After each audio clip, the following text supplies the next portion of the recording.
Bonjour, bonjour, c'est Marwan avec vous. Je suis certifié Windows Server et SQL Server. Alors, aujourd'hui, on va bien sûr continuer sur notre formation DHCP et après, la prochaine fois, on va parler du DNS. Alors, pour le DHCP, qu'est-ce qu'on a vu exactement, précisément? On a vu les les principales configurations. Alors, on a vu donc la définition d'un DHCP, allocation dynamique. Donc, on va voir en fait comment faire donc l'allocation dynamique, manuelle et les réservations. Bon, donc on a parlé en général qu'un DHCP, c'est celui qui fait le déploiement dynamique des adresses IP à nos machines clients. Et bien sûr, donc là aujourd'hui, on va parler donc comment déployer un serveur DHCP réellement dans la pratique et aussi donc comment ces adresses IP vont être allouées, comment on va voir donc pour les réservations aussi, et c'est quoi le serveur option et l'option étendue ou bien ce qu'on appelle en anglais scope option. Donc rapidement, sans trop tarder, là on a en fait ce qu'on va faire comme exemple. Là j'ai mon serveur. Alors il faut savoir une chose très importante, c'est que le serveur DHCP doit avoir une adresse IP fixe. Il doit toujours avoir une adresse IP fixe parce que c'est lui qui alloue dynamiquement les adresses IP. C'est lui qui alloue dynamiquement les adresses IP. Donc, c'est-à-dire que lui, le serveur lui-même, comme on a ici, doit avoir une adresse IP fixe. Et les autres machines vont avoir l'étendue des adresses IP qui sont allouées dynamiquement par ce serveur DHCP. Alors, l'exemple que j'ai ici, je vais mettre par exemple mon serveur DHCP. Il a une adresse IP de 192.168.1.5 et bien sûr, je vais mettre une étendue. L'étendue que j'ai choisie, c'est 192.168.1.10 jusqu'à 192.168.1.12. C'est-à-dire que ces machines-là vont recevoir une de ces adresses IP selon l'étendue qui est allouée par mon serveur DHCP qui a cette adresse IP fixe. Donc toujours, je précise, un serveur DHCP doit avoir une adresse IP fixe. Donc il a une adresse IP fixe et il va donner une étendue dynamique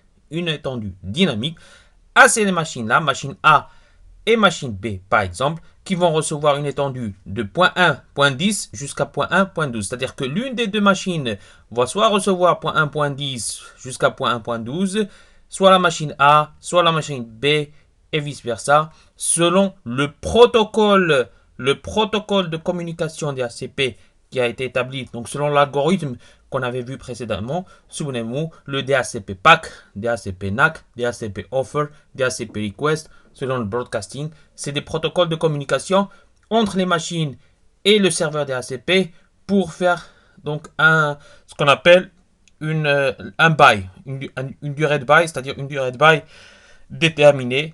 Normalement, par défaut, c'est une semaine, c'est-à-dire que ces deux machines vont recevoir une durée de bail, c'est-à-dire une adresse IP pendant une semaine, et les adresses IP vont être échangées automatiquement et dynamiquement. Donc on commence sans trop tarder comment déployer un serveur d'ACP. Alors comme j'ai dit, j'ai ici machine A, c'est ma machine client. Client B, machine B, client B. Et ça c'est mon serveur que je vais mettre le serveur DHCP. Bien sûr, ils sont tous reliés au même réseau LAN. Tous reliés au même réseau LAN. Donc, même réseau LAN. D'accord. Donc, même sous réseau. Donc, je vais mettre les étendues que j'ai précisées et les adresses IP. Alors, donc je commence par mon serveur. Donc, je vais mettre une adresse IP fixe sur mon serveur. Et après, je vais créer un rôle. Donc, j'ouvre cette fenêtre. Ce sont bien sûr des machines virtuelles.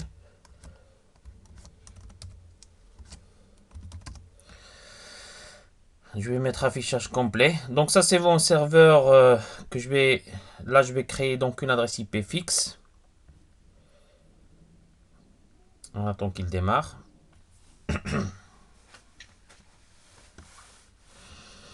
Je diminue cette fenêtre. Donc ici, je vais ouvrir le centre réseau et partage.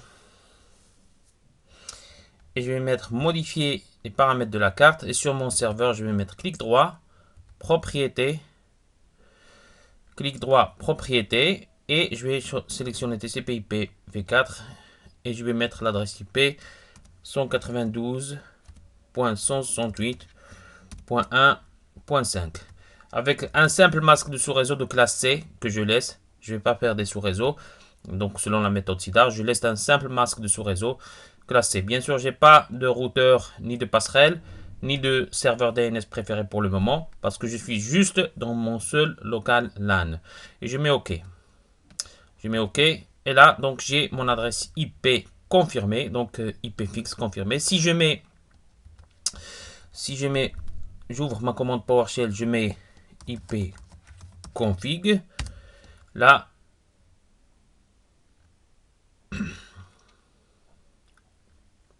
j'attends un petit peu. Là, voilà. Donc, j'ai mon adresse IP qui a été changée. Donc, mon serveur DHCP a bien pris l'adresse IP que je lui ai mis. C'est 192.168.1.5. Pour les autres machines, je diminue cette fenêtre. Pour les autres machines, vous allez voir qu'elles ont pour le moment des allocations dynamiques. Client A, qui sont des machines qui fonctionnent sous Windows 8. Alors, client A, il a une adresse, allocation dynamique. C'est-à-dire que si j'ouvre les commandes, donc si je mets CMD, donc l'invite de commande, je vais mettre ipconfig. Vous allez voir que le client a une adresse IP 169.254, c'est-à-dire qu'il a une adresse IP, mais qui est allouée dynamiquement. C'est-à-dire que si je passe là, ouvrir son réseau et partage, si je passe là, modifier les paramètres, modifier les paramètres de la carte, si je passe là sur propriété,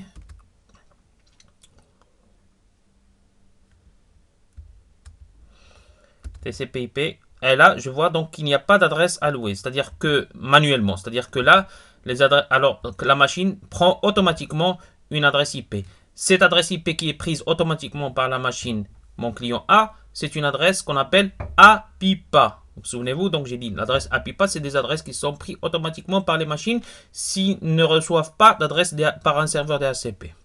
Donc pareil, donc cette machine A, donc elle commence par 169.254 ou bien en IPv6 FE80, c'est-à-dire que c'est une adresse APIPA.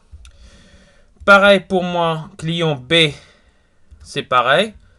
Donc si je mets affichage complet, mon client B va avoir aussi une adresse APIPA. Je passe sur l'invite de commande.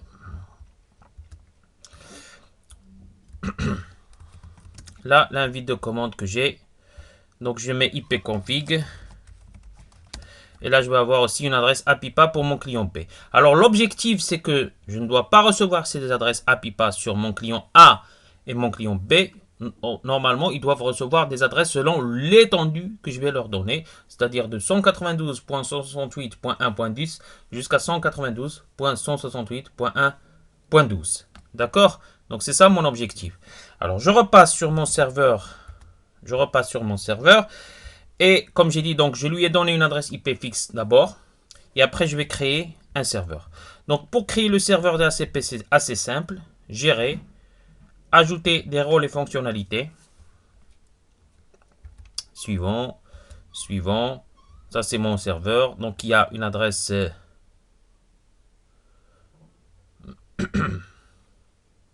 Attendez. Désolé. Est-ce qu'il a bien pris l'adresse ou pas? Attendez. Donc serveur DHCP. Je vais mettre commande PowerShell. Oui. Donc ipconfig. Il a bien reçu l'adresse IP. OK. Donc je repasse sur mon serveur. Donc je referme parce que je dois réactualiser. Voilà. Donc je passe sur gérer. Ajouter des rôles et fonctionnalités. Attendez. Je suis pressé. Voilà. Ajouter des rôles et fonctionnalités. Suivant. Voilà. Donc il a bien pris l'adresse IP 192.168.1.5. Je mets suivant. Et là je mets serveur DHCP. Donc, j'ajoute les fonctionnalités. Suivant encore. Et là, si je dois redémarrer automatiquement, bien sûr, je sélectionne redémarrer automatiquement. Sinon, je mets installer. Donc l'installation du serveur DHCP est très simple. Donc vous voyez, donc ajout des rôles et fonctionnalités. Donc on ajoute le rôle, on s'assure que le serveur DHCP a bien une adresse IP fixe qu'on lui a donnée.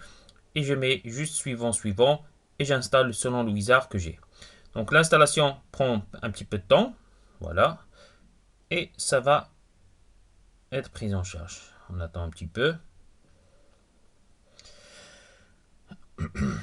Donc l'objectif, c'est que les machines client A et client B reçoivent l'adresse IP selon l'étendue que je vais leur donner. C'est-à-dire l'étendue 192.168.1.10 jusqu'à l'étendue 192.168.1.12. Et bien sûr, selon le protocole de communication, il y a en fait un bail, donc une durée. C'est-à-dire que ces machines vont prendre l'adresse IP, mais selon une durée, selon un bail. Et le protocole de communication, souvenez-vous, on avait parlé donc la dernière fois, c'est le DHCP PAC pour DHCP Offer. Ici, quand on dit terminer la configuration DHCP, c'est juste pour des configurations un petit peu avancées pour les gens qui veulent avoir des droits d'administration sur cette configuration. Mais pour le moment, je mets juste fermé. Je vous montre quand même. Donc, terminer la configuration. Ici, c'est juste les étapes suivantes pour configurer sur l'ordinateur cible. Des groupes de sécurité. Pour les groupes de sécurité, ça c'est juste pour des options avancées, c'est-à-dire que c'est des gens qui veulent avoir les droits administratifs pour gérer mon serveur DHCP. D'accord? Sinon, je mets valider. Je suis en fait moi le seul qui a le droit. Donc, administrativement, je suis l'administrateur.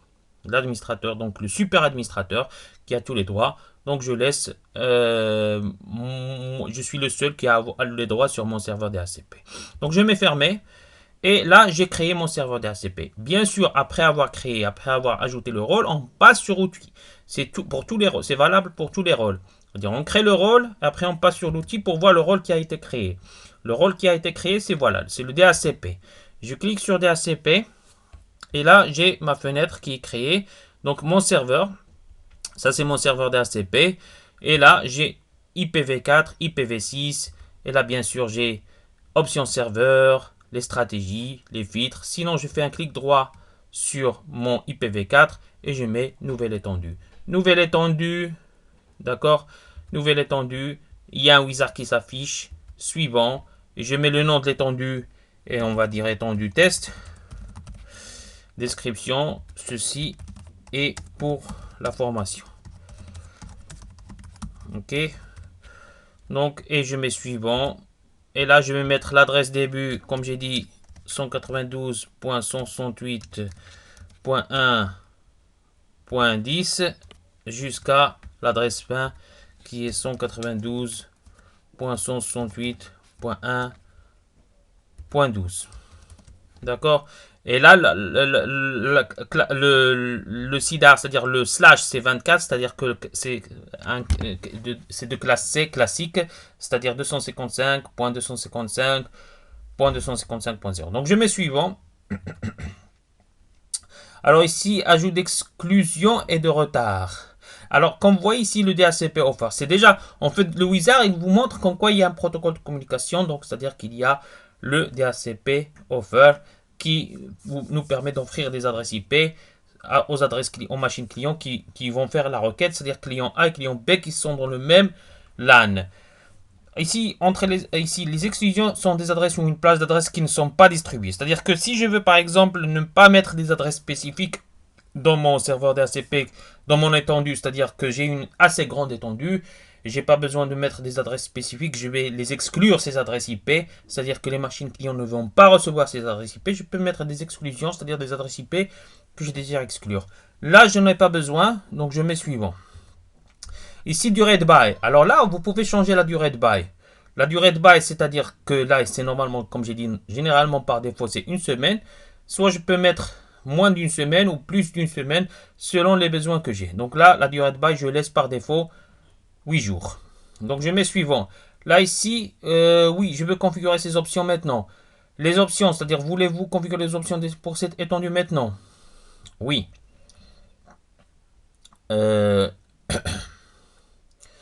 Ou bien non, je configurerai des options ultérieurement. Pour le moment, je vais mettre non, je configure les options ultérieurement et je mets suivant. D'accord? Donc sinon, c'est juste pour vous montrer.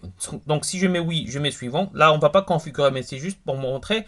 Donc j'ai dit donc il y a en fait les options, c'est soit serveur option ou bien l'option étendue ou bien le scope option comme on dit en anglais. Scope option, par exemple, un routeur, c'est dans le scope option. C'est-à-dire un routeur, il est dans le même LAN. Il est dans le même scope. Dans le même scope, dans la même étendue. C'est-à-dire on met scope option. Par contre, un serveur DNS, il peut ne pas être dans le même LAN. Il peut ne pas être dans le même LAN. Il peut ne pas être dans la même étendue. C'est-à-dire qu'il peut être dans un autre sous-réseau assez lointain. Donc, ce qu'on appelle le serveur option. Donc, il y a scope option, bien option étendue, et serveur option. Serveur option, c'est pour les machines à configurer spécifiquement, c'est-à-dire pour les réserver des adresses IP spécifiques par un serveur DHCP qui ne sont pas dans le même LAN. Par contre, si je mets option étendue ou bien scope option, c'est que j'adoue des adresses spécifiques à par exemple, à des routeurs qui sont dans le même LAN, qui vont avoir leur adresse IP fixe, qui sont réservées par le serveur DHCP. Ok, là je vais rien mettre, c'est juste pour vous montrer donc qu'il y a, par exemple, si j'avais une passerelle, je vais mettre l'adresse IP de ma passerelle à réserver et je mets suivant. Pareil pour le DNS, je mets suivant. Pareil pour le serveur Wins, je mets suivant. Oui, donc je mets suivant, c'est juste pour vous montrer que, comme quoi, donc ça c'est le wizard, donc il vous montre si vous désirez faire les options dès maintenant. Alors le wizard, donc j'ai mis l'étendue, donc 192.168.1.10 jusqu'à 192.168.1.12 et je mets terminé. Voilà, donc j'ai mis l'étendue, voilà, donc j'ai configuré mon serveur, donc l'étendue que j'ai, pool d'adresse, voilà, de 192.68.1.10 jusqu'à 192.68.1.12 si je commande cette fenêtre-là. Donc j'ai les pools d'adresse. Voilà. Donc j'ai configuré en fait mon serveur avec les pools d'adresse.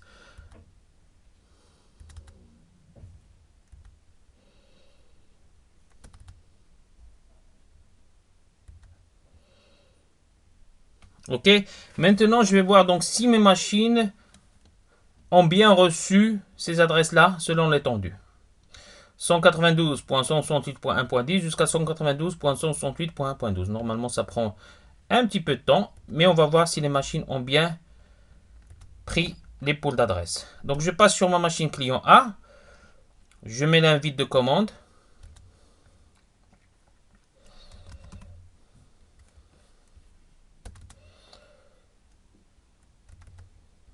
Je mets ipconfig. Je mets ipconfig slash, donc il doit renouveler, slash release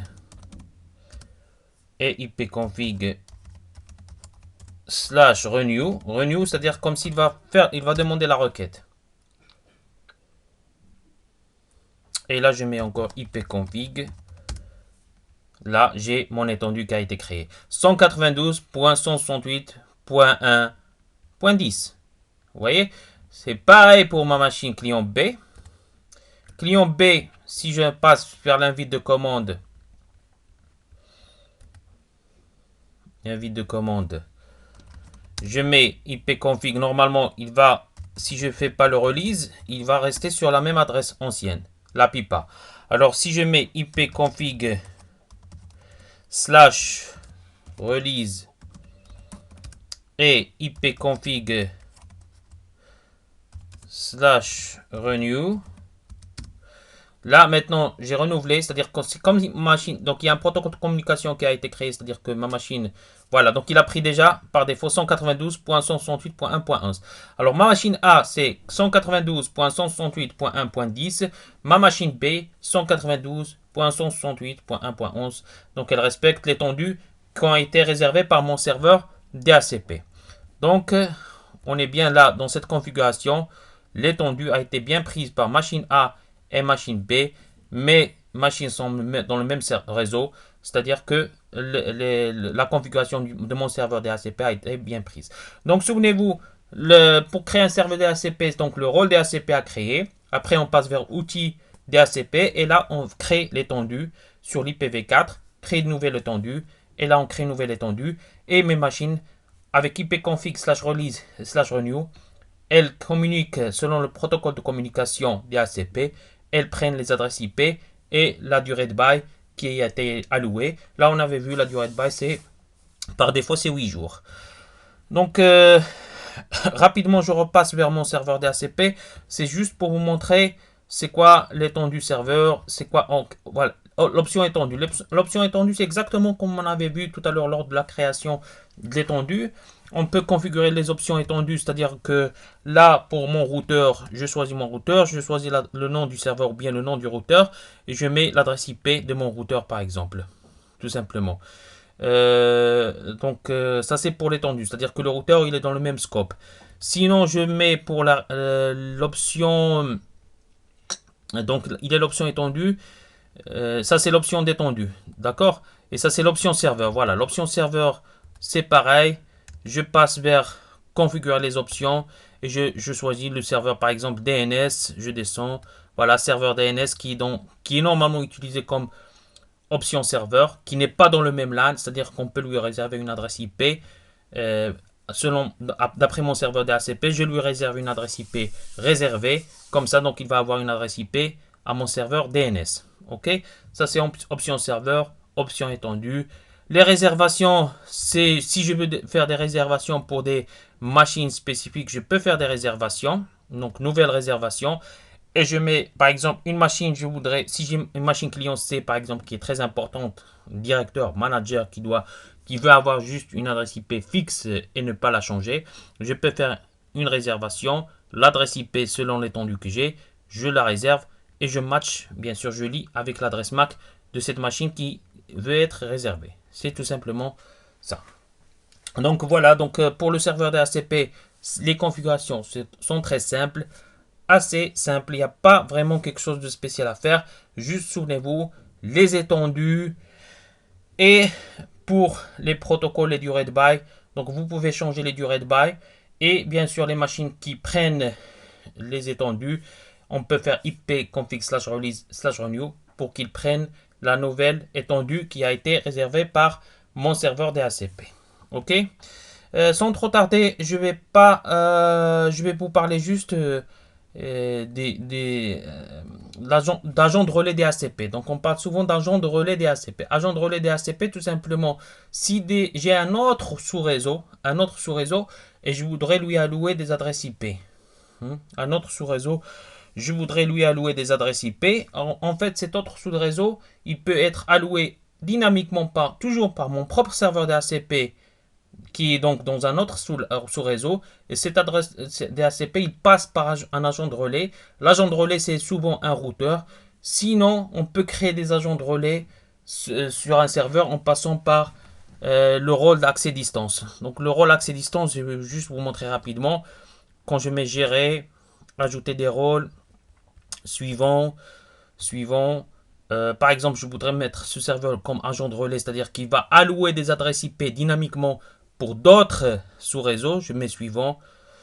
Et là, je mets accès distance. Accès distance, suivant. Et là, je mets suivant encore. Suivant. Là, je mets juste direct accès. Donc, accès direct et VPN. Et j'ajoute des fonctionnalités. Là, accès direct et VPN, c'est-à-dire que ce serveur-là, il va jouer le rôle d'agent de relais, c'est-à-dire il va donner des adresses IP dynamiques à d'autres sous-réseaux qui sont dans d'autres LAN. Ils vont passer par des routeurs. Je ne vais pas trop m'attarder dessus parce que les agents de relais, c'est souvent les routeurs qui font ça. Mais souvenez-vous, si vous voulez configurer un agent de relais sur un serveur spécifique qui fonctionne sous Microsoft Windows, vous choisissez le rôle accès distance. Et après, vous pouvez vous documenter pour voir comment on ajoute des agents de relais pour allouer dynamiquement des adresses IP à d'autres réseaux ou à d'autres sous-réseaux en passant par le passerelle. Mais comme j'ai dit, les passerelles, les routeurs sont souvent des agents de relais.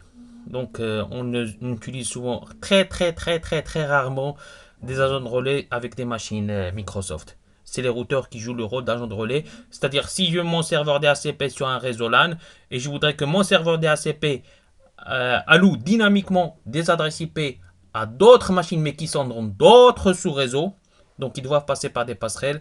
Et c'est les passerelles ou bien les routeurs qui jouent le rôle d'agent de relais. Ok. Voilà. Bien sûr, j'ai parlé récemment. Juste une dernière chose pour le PXE. Le PXE, tout simplement, c'est toutes les machines maintenant actuelles modernes ont le PXE. Le PXE, ça permet juste de booter en réseau. C'est-à-dire que si, surtout, on le fait pour l'installation sous réseau. C'est-à-dire que si je voudrais installer mon Windows en réseau, donc je voudrais installer mon Windows en réseau, au lieu de passer par exemple un DVD ou une clé USB, je voudrais déployer mon système d'exploitation par réseau sur plusieurs machines, un parc informatique de 254 machines. Je ne vais pas passer par chaque machine pour déployer mon réseau avec mon DVD ou bien ma clé USB. Ah ben, je vais faire un déploiement par réseau. Pour faire le déploiement par réseau, il faut que les machines reçoivent des adresses IP dynamiques. C'est-à-dire que mon déployeur réseau doit être déjà un serveur DHCP. Il doit allouer dynamiquement des adresses IP. Et pour allouer dynamiquement des adresses IP, parce que les machines n'ont pas encore de système d'exploitation, parce qu'on va allouer des systèmes d'exploitation plus tard, et ben donc les machines clients ont ce qu'on appelle un PXE. PXE, ça permet en fait de accepter donc dynamiquement les adresses DHCP qui seront allouées par mon serveur DHCP, et quand elles acceptent dynamiquement, elles reçoivent le déploiement réseau. D'accord. Ça pour le PXE, vous pouvez vous documenter, c'est très simple. Le PXE, ça permet juste le déploiement d'un système d'exploitation en réseau quand les machines n'ont pas de Windows dessus, et qu'ils vont donc activer le déploiement, la réception d'une adresse DHCP dynamique pour permettre la réception et l'installation de Windows sur leur machine. Ok. Alors, souvenez-vous, le plus important, ce qu'on avait vu. Donc, je vais vous poser quelques questions assez rapidement. Alors, un serveur de DHCP doit-il avoir une adresse IP fixe? Oui, il doit toujours avoir une adresse IP fixe. Ça, c'est très important. Parce que c'est lui qui alloue dynamiquement les adresses IP fixes. Les adresses IP dynamiquement aux machines qui sont dans son étendue. D'accord? Comment peut-on déployer un serveur DHCP? Donc, on a vu comment on a déployé un serveur DHCP. Rôle, ajout de rôle et fonctionnalités, DHCP. Et là, on ajoute d'abord le rôle. Et après, on passe outils. Dans outils, on a DHCP. Et dans DHCP, on crée l'étendue. Une fois qu'on crée l'étendue, donc toutes les machines qui sont dans mon étendue, c'est-à-dire dans mon réseau LAN, elles vont recevoir l'étendue.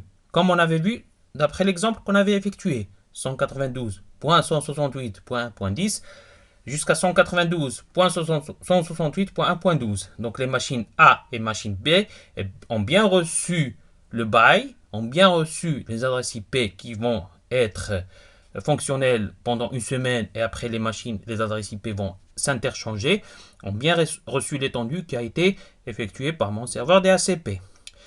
On avait vu l'option serveur et l'option scope, ou bien scope option, bien l'option étendue. L'option serveur, c'est-à-dire que des machines qui ne sont pas dans le même sous-réseau peuvent avoir des réservations spécifiques, ce qu'on appelle des options serveurs. Surtout, on l'utilise pour un serveur DNS. L'option étendue ou bien scope option, ce sont des réservations pour des machines qui sont dans le même sous-réseau. Et on l'utilise souvent pour des routeurs. Ok. Et après, donc, l'agent de relais DHCP, par exemple, si j'ai mon serveur DHCP qui veut allouer dynamiquement des adresses IP à d'autres sous-réseaux lointains, ben, il peut les allouer dynamiquement en passant par la passerelle qui joue le rôle d'agent de relais DHCP, donc qui joue le rôle de relais, tout simplement. Et si je veux configurer mon serveur comme agent de relais DHCP, je peux le configurer avec le rôle accès distance. Voilà, donc je vais pas trop tarder. Donc vous avez vu comment on crée et on déploie un serveur DHCP. Prochaine fois, on va parler en fait de DNS. Et bien sûr, n'hésitez pas à vous abonner à ma chaîne Marwan le Tech, ma page Facebook Marwan le Geek. Et je vous remercie, je vous dis à bientôt. Merci.